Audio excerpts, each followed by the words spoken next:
Good evening and welcome to tonight's online event. I'm Kathy, I'm going to be your host for the evening. We have the excellent Bowie hiding in the ether, technical help. And we are so pleased to introduce to you tonight Ayesha Walker. And she's here drawing from her own real life experiences as a successful coach. And she will share some key insights into what you can do and avoid doing to improve your relationship. So why do so many relationships fail? How is it that things can start out well and end with such hurt and heartache? The second half of the show will be an opportunity for you to ask questions and get answers to those relationship issues that may have been frustrating you for years.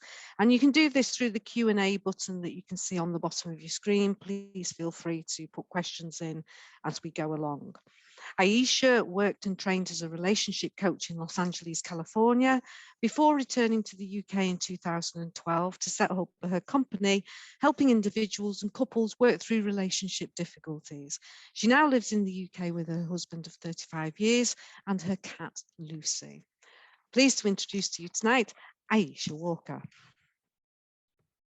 Thank you, Kathy. Thank you for that lovely introduction. That's so nice. It's really my great pleasure to be here with you chaps and chapesses this evening to share a little bit of what I know about relationships with you guys. It's a big subject matter, so I'm going to do my best to cover what I can in the 30 minutes that we've got together today. And as Kathy was saying there, at the end of that 30 minutes, you are going to have an opportunity to ask any questions. So hopefully I can keep it to around 30 minutes, may go over a little, may even go under, we'll see how it goes. But I thought I'd kick off with talking a little bit about being a relationship coach, because for many of you out there, it might not be a term that you're so familiar with when it comes to helping people with relationship issues. I'm guessing in the UK, relationship counselling is a much more common thing that people would have come across. As Kathy was saying, my training is American, where the term coaching is very, very common. It would have originally come out of the sporting world, you know, where you'd had let's say a football coach or a tennis coach. And in recent times, it's also come to be used for people looking to, let's say, get more skilled in other non-physical areas of life. And that is where I work, in the realm of relationships specifically. It is my passion. It's something I've studied for many years, and I'm just really happy to be here sharing a little bit of what I know with you guys today. So coaching, as I was saying, it's a little bit more, unlike counseling, I'd say it's about learning new skills. Coaching is about rewiring your thinking, challenging you about how you perceive something and how you think about something, perhaps challenging disempowering beliefs that you might have about relationships, about the opposite gender, about your partner even, and working with you to create more powerful beliefs around what is possible, what you can do, what they can do. And to do this, I use tools and strategies. So you're possibly going to hear me use some of those terms, tools and strategies. And I'm hoping today to share with you some simple tools and strategies that you could take away at the end of this class and try out on your poor old partner to see if they actually work. Relationship coaching, it's very forward focused as well. Coaching in general is very forward focused, very goal orientated.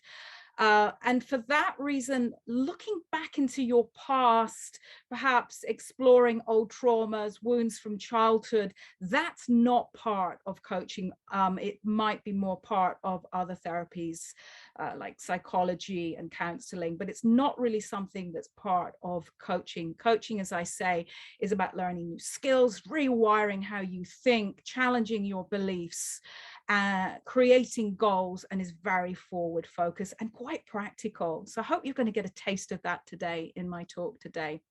As I say, I very much begin and focus on communication in relationships because it's my experience that whatever issues that you might be dealing with in your relationship, if your communication isn't working, you cannot move forward, because how do you have a conversation about those other issues if you're always getting into conflict in your conversations, right? I hope that makes sense. So onto relationships themselves. Why do we love being in relationships despite how hard they can be at times, right? What pulls us into that dynamic?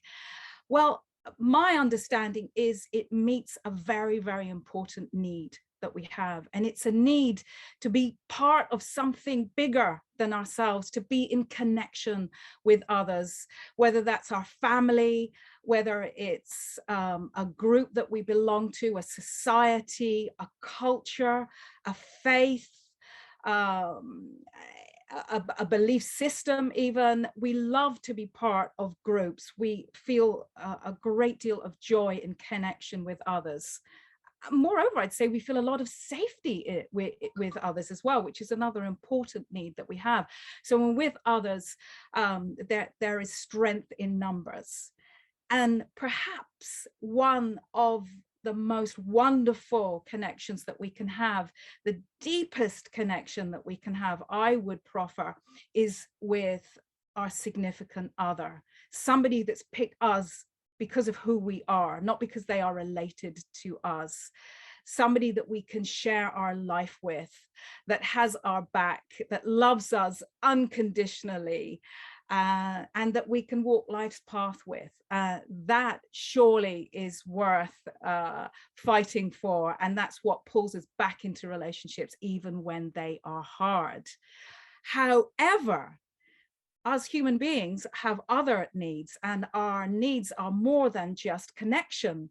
We also have another need, which I believe is kind of in conflict with relationships, and it's a need to be independent beings, to be ourselves, to express ourselves for who we are, to be recognized for our independent self, for the way we see the world, the way that we like to do something. It is what I call the need for autonomy, to be independent, individual, and loved for who we are. Now that, when you think about it, is somewhat at odds with wanting to be in connection with another person, right? And here's one of the curious things about relationship. Often the one that we want to be in connection with is really different to us. I was just chatting with Kathy before we started about how we often pick partners who are completely the opposite of us, which can be delightful when we're dating, of course. But when you move on to that next evolution of relationship, living with somebody, sharing your life with somebody, sharing your home with somebody, sharing your finances with somebody, and how about bringing up kids together, the differences that you have suddenly become a problem and not quite such a delight. And those differences are who we are. And we do not like being told by our partner that we need to be a bit more like them. That doesn't work well. It does not meet our need for autonomy. And when we are feeling that our partner isn't respecting and appreciating our way of being, our way of seeing the world, our way of running the house, bringing up the kids, or managing finances, when we feel that that's disregarded or is not acknowledged, then we will get angry or hurt, and we will start to step into conflict with our partner. And what we then focus on is trying to get them to understand us, why our way is such a great way, why our way of seeing the world, of doing things, is a better way. And we spend our focus trying to persuade them, trying to get them over to our side of the fence, to understand our way of being and looking at the world and experiencing the world. And we begin to tell our partners that really need to change for our relationship to work. They need to adjust their behavior for us to be able to be happy, right? Now, here's the problem. I'm hoping some of you have spotted it already. Your partner is feeling exactly the same thing. they too want to be appreciated for how they are and who they are, and the different ways they like to be, the different ways they like to show up in life, and even the different practical ways they like to be, how they manage finances, run a house, bring up kids, again, those practical situations. So we've got these two people desperately wanting their autonomy, their independent selves recognized and appreciated, at the same time wanting that connection.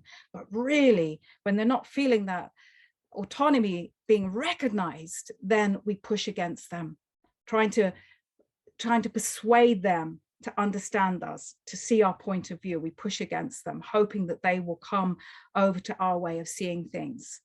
So I want to do a quick exercise with you guys to show you what I mean by that. I'm hoping you're up for an exercise. Don't do this if you're driving a car or you're doing anything that requires two hands, because this requires two hands, okay? This exercise is going to demonstrate why this dynamic exists in us, this push against each other, hoping to be recognized by the other, and why it doesn't work. So put your hands together, chaps. Right. Okay, so your right hand, I'm hoping, is pushing against your left hand. I'm hoping Kathy and Barry are doing this as well. Push as hard as you can with your right hand. I'm hoping, can you see my hands in the picture? If you can't, have a look on the screen. I hope you can see the little hands on the presentation here. Push with your right hand as hard as you can against your left hand. Okay, really push. If you're pushing, push harder with your right hand against your left hand. Great. Hoping everybody's doing that. Now, if you guys were actually listening to what I was saying, you wouldn't be in this position. You would be in this position. Hope you can see my hands with my left hand pushed far over to the left-hand side. Why? Because I never said push back with your left hand. All I said was push forward with your right. However, it's our nature as human beings. When we feel a force coming against us, we will push back against it. It is in our very biology. That is how hot wired it is in our brains, that when we feel pushed against, we will push back. This is what's going on in your relationship when you are asking your partner to change because there's something that they are doing or being that you do not like. You are pushing against them. And what they will do is push back. What this looks like in communication terms, when we push against our partner or they push back against us, what's going on in communication terms is we will criticize them or complain or judge, or perhaps we'll shame them or guilt them into changing their behavior. We do everything in our arsenal to try and get them to see our point of view. And we judge them, we analyze them, we diagnose them, we tell them where they're going wrong. We might do this in the kindest and sweetest of ways. And we might do this in a very angry and hurt or heartfelt way. It doesn't matter, whichever way you do it, it comes down to the same thing. You are pushing your partner to adjust their behavior so that you can feel happier. Sometimes one of you will be the winner. One of you will push so hard, the other will capitulate. They will agree to what it is that you want them to do. That might sometimes be you. You're the dominant one. And sometimes you'll be the victim. You'll be the less dominant one. But it actually comes down to the same thing, that nobody wins in that dynamic. Just like those hands pushed against each other, all that happens is you get locked in one position. So I'm hoping you're following me so far. It's quite complex. If I say in conclusion, pushing against each other, trying to get your partner to change, trying to get them onto your page, trying to get them to see your point of view doesn't work. If it worked, I'd show you how to do it because I have no moral issue around it. It just doesn't work. As any of you who've had repeating conflicts with your partner will know, they just go on and on. You do the same thing over and over. So if you try to change your partner by criticizing, complaining, judging, diagnosing, analyzing, shaming, or guilting them to change, all you will get is more resistance. And if they do it to you, that's what they will get from you, more resistance. So here's the big question. What can you do? Because you don't want to stay in the same dynamic over and over, right? Well, this brings me to what I consider is the ninja tool of all communication coaching. And it is the ability to listen. Now, I know a lot of you at this point will be throwing your hands in the air going, hang about, I do listen. The problem is my partner. They're the one that's not listening. I'm listening all the time. But I'm going to suggest that your definition of listening, what you think is listening, is not true listening, is not active listening. What most people are doing when they think that they are listening is they're listening to create a reply. They are preparing a defense, as the little guy in that picture there is doing, typing out his reply in response to what his partner is saying. We are preparing a defense. We're preparing our reply. And if that's what you are doing, getting ready to defend yourself, to counter their argument, you're not actually listening. You're not truly present. You're not really hearing at a deep level what it is that your partner wants to say. But some of you might be saying, now, hang on, that sounds a little bit like just being a doormat. Well, I just have to shut up and put up. I mean, what about my rights? And, you know, what about them listening to me? Yeah, that doesn't sound very powerful to me, just being quiet and listening to them tell me how I'm wrong and how I'm bad and how they're judging me. Hold fire, as I'm going to share a few things, a few new ways of looking at listening that I hope is going to change your mind around that. For me, in all the years of coaching, let me tell you this. This comes from real experience with many, many clients. Listening, not expressing actually, but listening is one of the most powerful things that you can do in a conflict and in your relationship. Done really well, it has the power to heal the deepest wound, the hardest heart, and the hottest anger. That one thing alone can resolve conflicts. I have seen that happen without another word being said. However, the kind of listening that I'm suggesting has a slight difference. It does not require you focusing on how you change your partner.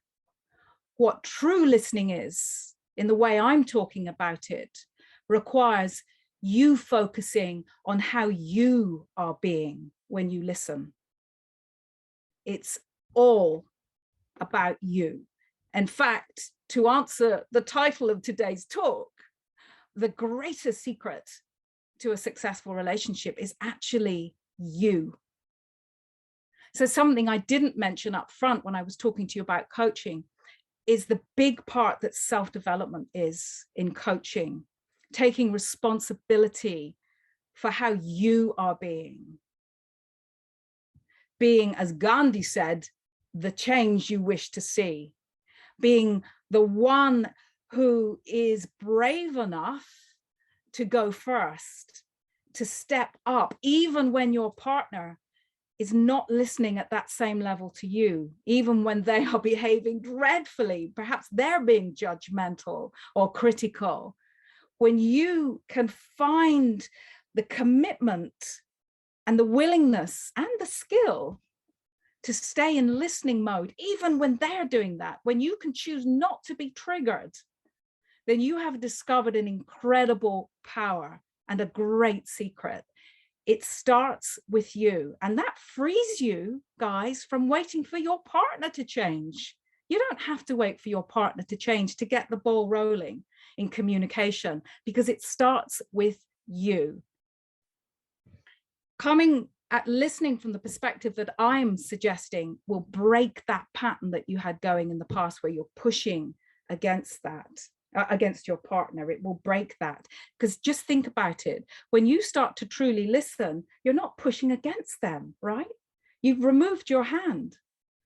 What are they to push against? There is nothing for them to push against. So it's much harder for them to be defensive with you. When they feel listened to, it's also at that point that they may shift anyway because they are being listened to and acknowledged. So you might even inspire some change in them by you demonstrating listening. And even if your listening at this level that I'm about to share with you doesn't change them, you still win. Why? Because you grow as a human being. And if that relationship doesn't work out, if communication is genuinely impossible, if you are never listened to in turn, then you won't take those same problems to your next relationship. That's what most people do in relationships. That's why second and third marriages fail so much faster than first marriages even, because we take the same problem, because we think the problem is our partner. We don't first look at ourselves. Now, I'm not saying, guys, that your partner isn't a problem, doesn't have an input. I'm just saying focusing first on that is not where your power lies. Your power lies with you. Okay. So I shared a little bit about this new way of listening. So I'm going to get very specific now and share with you exactly what I mean and how you can listen. It's very much my belief that communication is a skill. It's something that you learn, and listening in the way that I'm suggesting is a skill. So by the way, it's nobody's fault that nobody wasn't listening, because nobody taught you guys, right? But now you're going to get a little mini education in what listening can be. I'm going to share with you 3 steps on how you can shift how you're listening so that you can cause change in your partner without asking them to do a single thing. Again, that is where your power lies. So step 1, what is step 1 in this new way of listening that I'm suggesting? Well, consider this. Most people think they're being a doormat because they think that when they listen, they believe that when they listen, they are agreeing. They think to listen to someone else without saying a word, without defending themselves, is somehow condoning what their partner is saying, or even encouraging what their partner is saying. And if they don't interrupt to set them right, this is just going to carry on and get worse. That's most people's definition of listening. That if they listen, that means they must be agreeing. But that is not a definition that is in any way empowering. And it is a definition that you can challenge.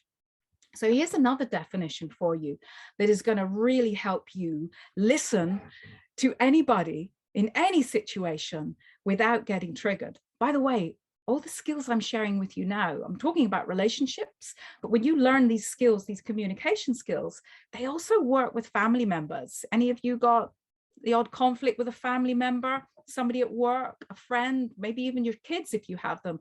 All this listening skill I'm sharing with you today works equally well with them. So what is this new definition that I want to share with you about listening? Listening is not agreeing. Listening is acknowledging. That's all it is. Remember, I talked to you about our need for autonomy, to be appreciated for who we are, to be acknowledged. That is what listening is doing. You are acknowledging another person's right to think differently to you, to behave differently to you. Even if you don't like it, you don't support it, and you don't agree with it, it does not mean you can't acknowledge their right to have that. And contrary to what you might read in the media, half the planet seems to be a narcissist at the moment. Actually, most people aren't. Most people are not agreeing, are not asking for their partner to agree to everything that they want. What most of you are asking in relationships is to be acknowledged for your point of view, not that it's agreed to, just for it to be acknowledged. When you change that definition, when you just change listening as acknowledging, not agreeing in your head repeatedly, when you challenge that belief and change it, you'll be able to listen without being triggered. So I said 3 steps. What's step number 2? Well, let me ask you this. How do you know when somebody's not listening, even when they're being silent? Well, we are very sophisticated beings, and we are perfectly capable of communicating with our face and our body. Remember, I was saying being critical, being judgmental, being disdainful, all of those things, your partner will resist. You think you could do that with your body without saying a word? Be disdainful, be judgmental, be annoyed? You absolutely can. You might be interested to know, there was a scientific study done on this. You might be interested to know that only 7% of our language is actually words. Isn't that interesting? Only 7% of the way we communicate is actually words. 38% is tonality, the way we say it. So you could say something in a kind way, and you could say the same thing in a horrible, aggressive way, right? 38% is tonality. But the vast part of our communication, 55%, is actually our body language, what we're doing with our face and our bodies. It's thought some point in our prehistory, before we'd learned language, because that's all we would have had to use to communicate with each other, is gestures, is tonality, sort of grunts and vocal sounds. That's why it's still a really, really big part of the way that we communicate with each other today. So it's probably why it exists within us.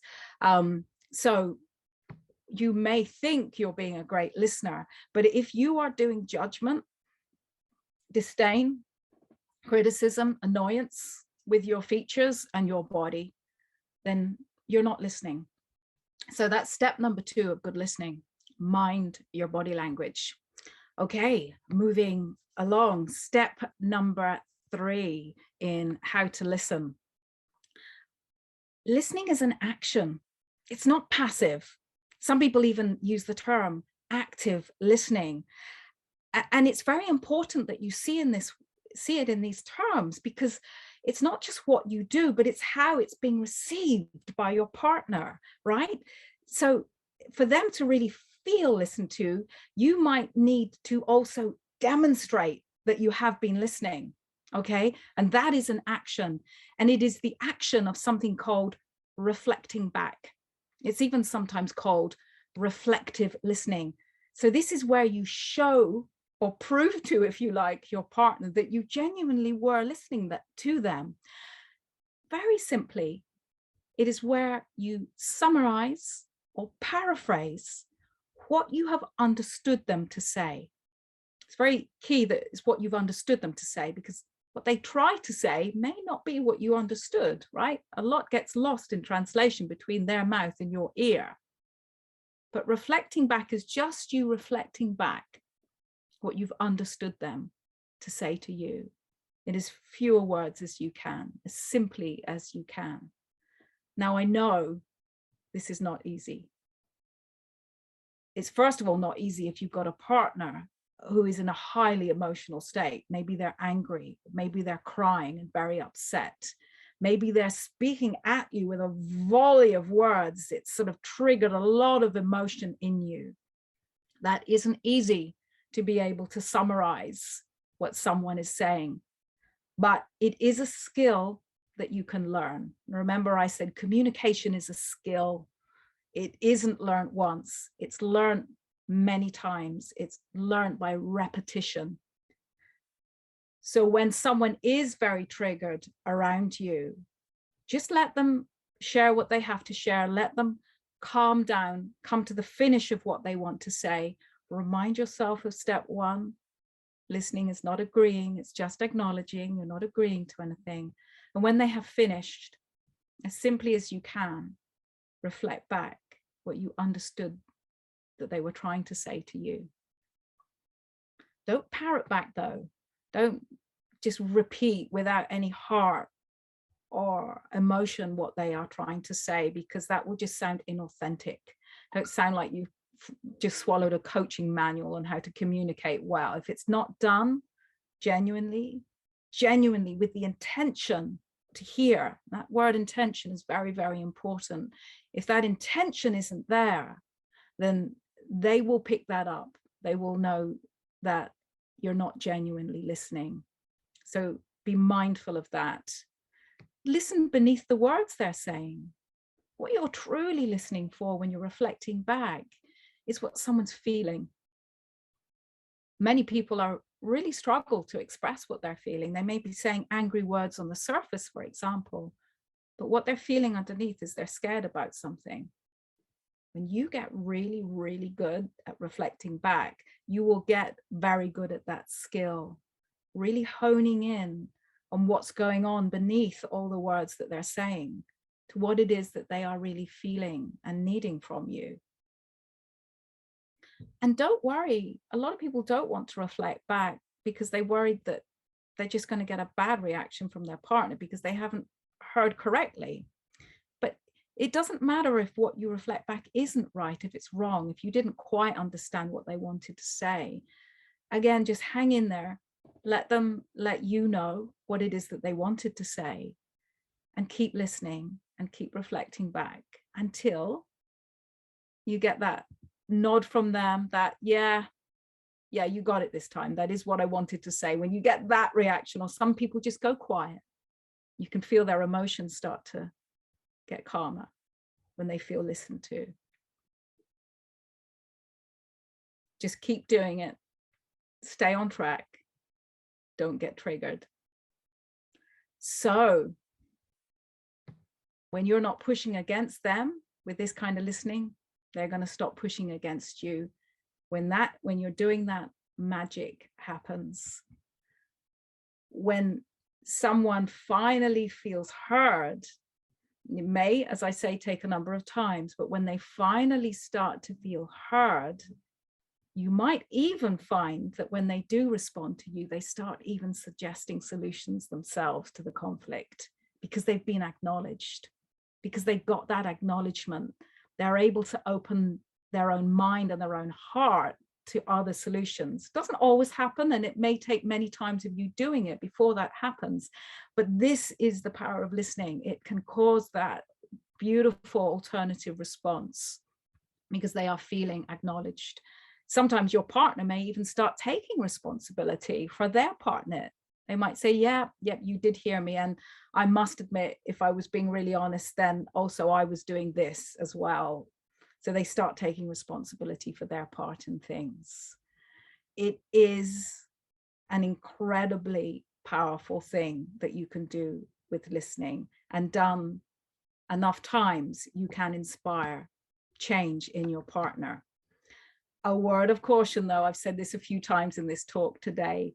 Remember, I said in coaching, we're about changing habits, really challenging, disempowering habits and beliefs. Well, some of you might be familiar with the idea that to really break an old habit and get a new habit going, it's a minimum of 30 days, right? To really rewire your own brain in this new way of listening and this new definition of listening. You want to stay with it. You want to repeat it, keep going with it.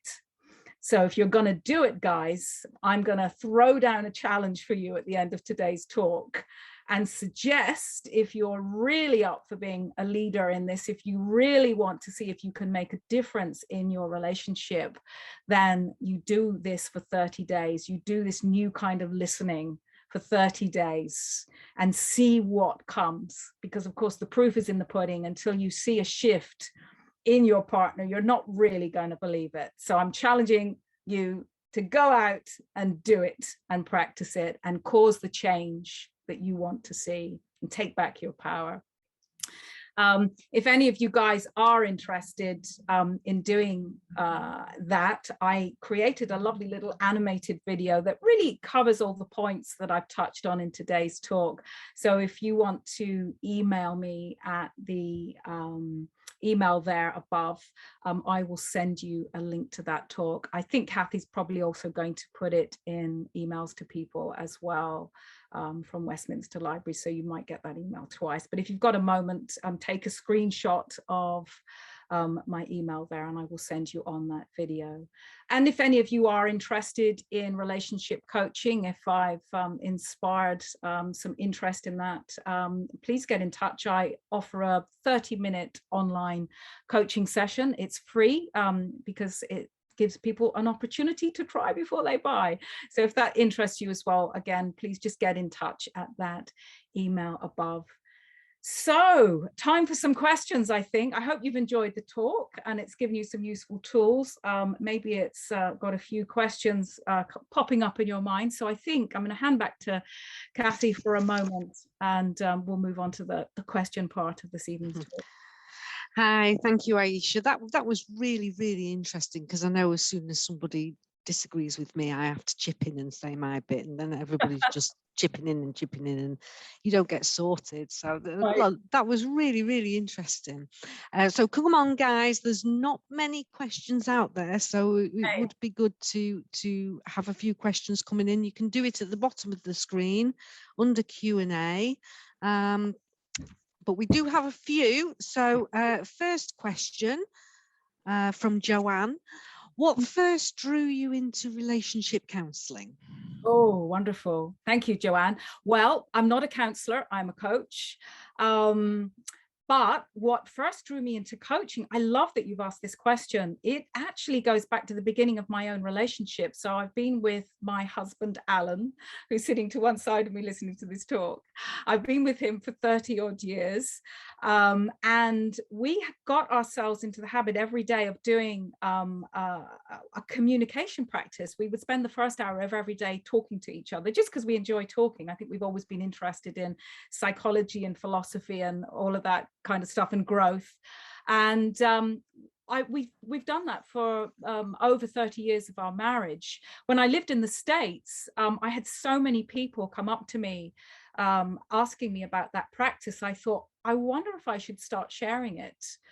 So my husband and I actually started doing workshops and talks on that very practice. We call it Our Time, spelled H-O-U-R, as in 1 hour, the first hour of the day, and time because it was our time together. So we started sharing this practice with people about how they could spend the first hour of the day. What quickly became apparent to me is you can't just throw a couple who've had conflict into a room and say talk to each other for an hour, and all that's going to come out of that is a big argument. And I thought, hang on, maybe I need to go and learn a little bit about communication, and how we can maybe share with people some skills on how they communicate better so that they could do the practice. And that began my training. And I trained in something called NVC, which is nonviolent communication. Some of you might be familiar with. A beautiful communication style. I've done a lot of work on self-growth and courses along those lines, and I finally then decided to train as a relationship coach. That was out in the States, and came back to the UK, crikey, it's probably about 10 years ago now, and decided to open my business as a coach here. So it's a very long answer to your question, I'm afraid, but I hope that gives you a little idea of how I got into it. Here's a good question. This is from Mike. Have you had memorable successes? So perhaps you started with people that you just thought, oh, don't have much chance here. Yes, it's so interesting. Often the people you think are going to do really well aren't the ones that do. And the ones that you think, oh no, this is just there. These guys are done. You know, you have a sort of sense of that. And the times I've been proved wrong on that have been very interesting. So it's really taught me never to assume. that I know what's going to be a success. And yes, I've had lovely successes, sometimes not always around the relationship. It can be the ending of a relationship, which I'm equally passionate about, because it is, it's true that relationships do sometimes come to their natural end. Who you love at 20 is maybe not who you love at 40. And I think that was one of, when you're able to come in there where children are involved. And one particular client that I loved working with for that it had been a very conflictual parting with his partner. And we were, I say we, because my husband and I at the time were working together. We coached as a husband and wife team, because I'm very interested in gender differences to a degree. And at the time we were coaching together, and I had the lovely experience of, taking this person through that so that he could really heal things and be back in communication with his partner. And the people that benefited were the kids. And that's what the joy was. So the kids then had this great life where they just spent half the time with mum and half the time with dad, and everybody was in accord.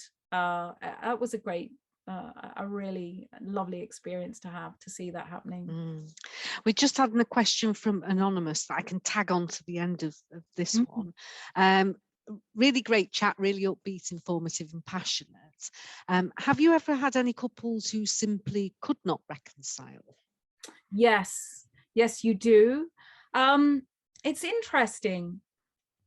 You do get to a point where, because of what I'm sharing, I hope you got let me back up a little bit. You can see I come perhaps from a little bit of a different perspective as a coach, and that when I'm working with couples, what I'm asking from people is a lot of self-responsibility. I don't let people get away too much with blaming their partner. I don't uphold that. I don't support that for too long. Sometimes it's wonderful to share and to offload about what you're upset about. But I would say at a certain point, my passion is to really push people forward and empower them to create change, even if they've got a partner who's resistant. Some people just aren't ready for that. You can sense that they might well be ready a few years down the road to come at creating change in their relationship more from a self-development perspective. But I can tell sometimes when someone's just not ready for that. And then, yes, you would get a situation where it would just naturally come to an end. You see people, they get it, but they don't want to do it. That's what I would say. But I got to say, most of the time, 99% of the time, I truly am an optimist. I really fight for the relationship. Many times people come to me saying it's pretty much over, and you would be surprised at the number of times a few sessions in, they're actually not feeling that at all, and they are really working towards the relationship. A lot of my own sense is people pull out before they've done everything that they can. They really do. And that breaks my heart. And again, especially where kids are involved, because that's a terrible fallout for the children. But even, by the way, even if that's happened, you can still get back in communication with partners. That incredibly healing thing to do, even with partners that you've had acrimonious breakups with. Yeah.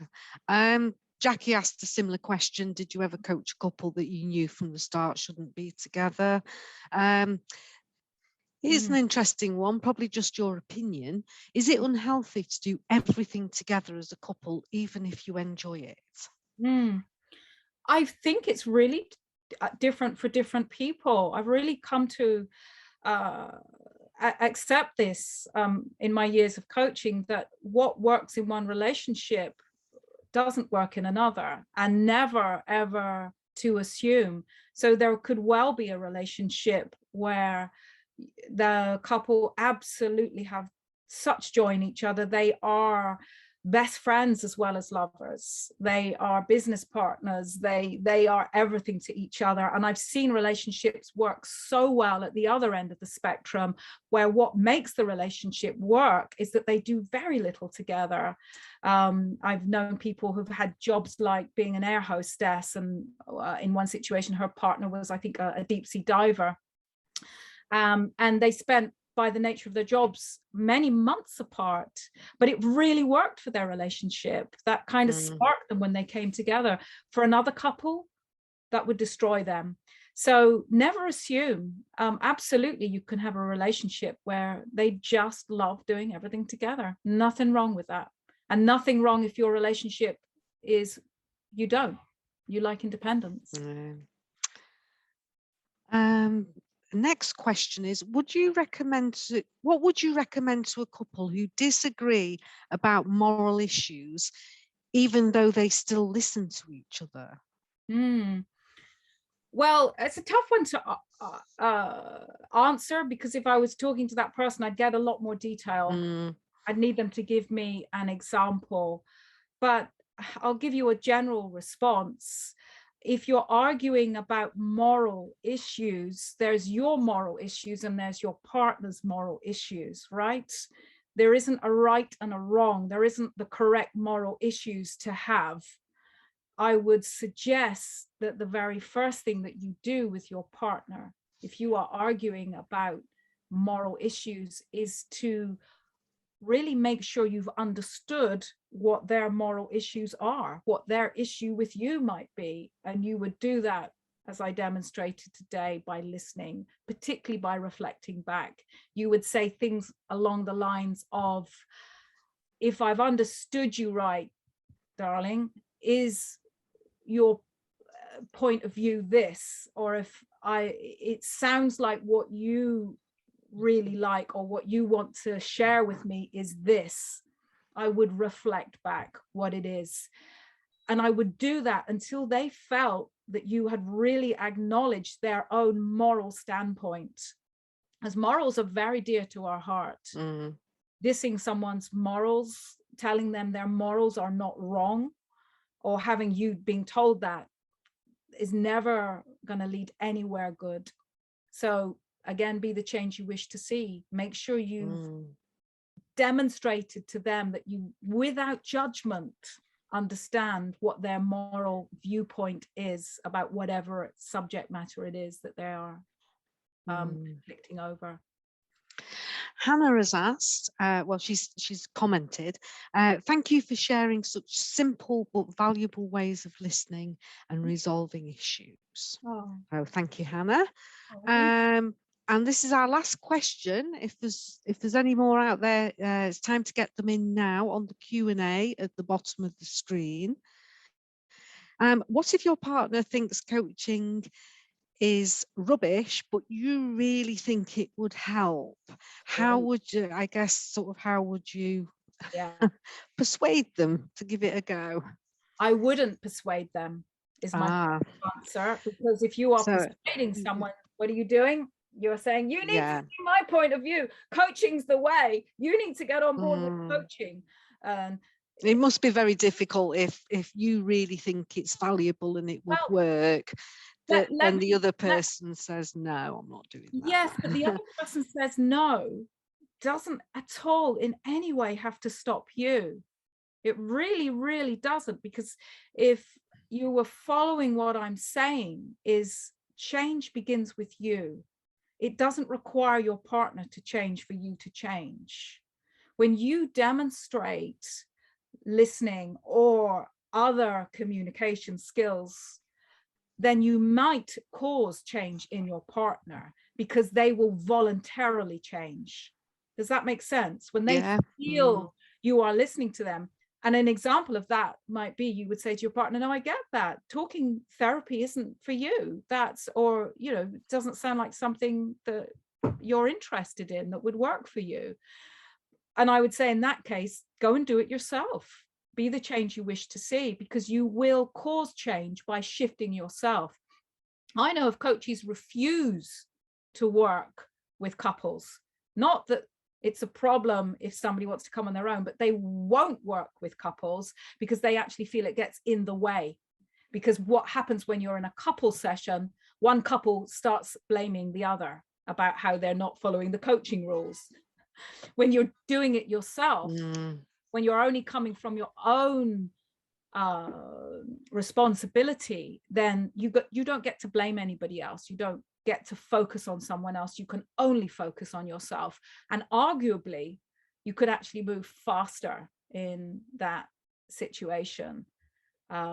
So yeah, if they don't want to do it, people learn different ways. Everybody enjoys talking therapies.